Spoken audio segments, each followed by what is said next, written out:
જય માતાજી, તમારા મોબાઈલમાં મારું સ્વાગત છે. આજે આપણે વાત કરવાની છે બાજી પ્રભુ દેશપાંડે વિશે. બાજી પ્રભુ દેશપાંડે વિશે, જેમને શિવાજી વખતના સેનાપતિ હતા અને એમને કઈ રીતે કેટલા સામેવાળા દુશ્મનના બાદશાહના સૈનિકોને માર્યા હતા એ બધી હું વાત કરવાનો. આજનો વિડીયો હું જાજો લાંબો નહીં બનાવું, કારણ કે તમે મારો આખો વિડીયો જોતા નથી, તો આમને બને રહેજો. હું આગળ તમને વાત કહું છું.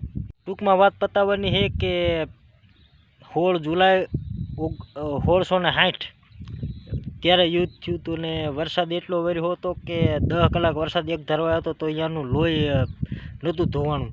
એટલા આપણે સૈનિકો કાપ્યા હતા અને કપાણા હતા, આપણા શિવાજીના સૈનિકો કપાણા હતા. તો 300 સૈનિકો લઈને આપણે બાજી પ્રભુ દેશપાંડે અહીંયા ગોડાખીડ નામની ખાણ હતી, એ ખાણે રોકાણા હતા. અને બાકી શિવાજીના આગળના બીજા કિલ્લે જવાનું હતું. અહીંયા શિવાજીને 300 સૈનિક લઈને મોકલી દીધા. 300 સૈનિક લઈને અહીંયા બાજી પ્રભુ દેશપાંડે જે હતા અહીંયા ખાણ માર્યા. સામે જો બીજો બાદશાહ હતો, બાદશાહનું નામ તમને જણાવી દઉં. આદિલ શાહ નામનો બાદશાહ હતો અને એના સૈનિકો 4000 સૈનિકો લઈને આવતા. આપણે બાજી પ્રભુ દેશપાંડેના સૈનિકો 300 જ હતા અને એમાં પછી કાપી ચાલુ થઈને શિવાજીને એમ કીધું હતું કે તમે અહીંયા આગળ પહોંચી જાઓ મહેલે અને 3 તોપ ફોડજો, એટલે અમને ખબર પડી જાય કે તમે અહીંયા પહોંચી ગયા. બાજી પ્રભુ દેશપાંડેને એમના સૈનિકો બધા આ રીતે કર્યું. પછી શિવાજીને અહીંયા મોકલી દીધા. પણ હજી શિવાજી પહોંચ્યા નહોતા ત્યાં ઓલા આદિલ શાહના સૈનિકો આવી ગયા ને અહીંયા ધડાધડી કાબા ઝીકી બાકા ઝીકી બોલી ગઈ. એટલે આપણે પછી બાજી પ્રભુ દેશપાંડેને એક આદિલ શાહના સૈનિકોએ જે તોપ ફોડ્યો ને એનો તોપનો ગોળ લાગી ગયો તો બાજી પ્રભુ દેશપાંડેને. તો પછી બે ભાન થઈ ગયા ને પછી એમને મગજમાં એમને વિચાર આવ્યો કે હજી આપણે શિવાજીને પોગાડવાના છે મહેલને, ત્યાં સુધી શિવાજીને જીવવું જરૂર છે, કારણ કે એમને સ્વતંત્ર ભારત કરવાનું હતું, હિન્દુ રાજ્ય કરવાનું હતું એના કારણે. તો પછી એમને પાછા બાજી પ્રભુ દેશપાંડે એમને ઊભા થાય, ઘાવ ભરેલા બધા તલવાર ને ઓલું, પછી બે ભાન તો થઈ ગયા. તોપનો ગોળો કેવો હોય તો તમને ખબર છે.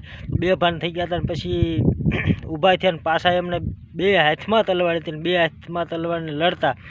અને પછી અહીંયા શિવાજી પોગી ગયા એટલે 3 તોપનો અવાજ આવી ગયો. એટલે અહીંયા બાજી પ્રભુ દેશપાંડેને ખબર પડી ગઈ કે હવે મારો શિવો પોગી ગયો છે. તો પછી તોય બાજી પ્રભુ એમને લડતા ને પછી ધીમે ધીમે લડીને મૃત્યુ પામ્યા, શિવાજી માટે મરી ગયા. અને જે છેલ્લે બાજી પ્રભુ દેશપાંડેને જ્યારે તોપનો ગોળો વાગ્યો હતો ત્યારે આપણે શિવાજીના સૈનિકો ખાલી 30 થી 40 સૈનિકો વધ્યા હતા, એવું ઇતિહાસ કહે છે. 30 થી 40 સૈનિકો વધ્યા હતા શિવાજીના. અને તોય એમના બાજી પ્રભુ દેશપાંડે લડતા અને આપણે જે શિવાજીને પોગાડવાના હતા અહીંયા પોગી ગયા. અને વાત છે આ 14 જુલાઈ 1660ની વાત છે. ઇતિહાસમાં લખેલું છે બાજી પ્રભુ દેશપાંડે વિશે. બધું તમે વાંચી લેજો. થોડું આ જેટલું મને યાદ હતું, થોડું આવડતું એટલું બધું તમને સમજાવી દઉં. તો આમના મારા નવા વિડીયોમાં તમે નવા વિડીયો જોતા રહેજો. અને આ વિડીયો આજ સુધી જોયો બદલ તમારો ખૂબ ખૂબ આભારી છું. આમને મળશો નવા વિડીયોમાં, ત્યાં સુધી આવજો. અને જો થોડોક નજારો તમને દેખાડી દઉં, આ ક્યાં હું પહોંચી ગયો સમજો.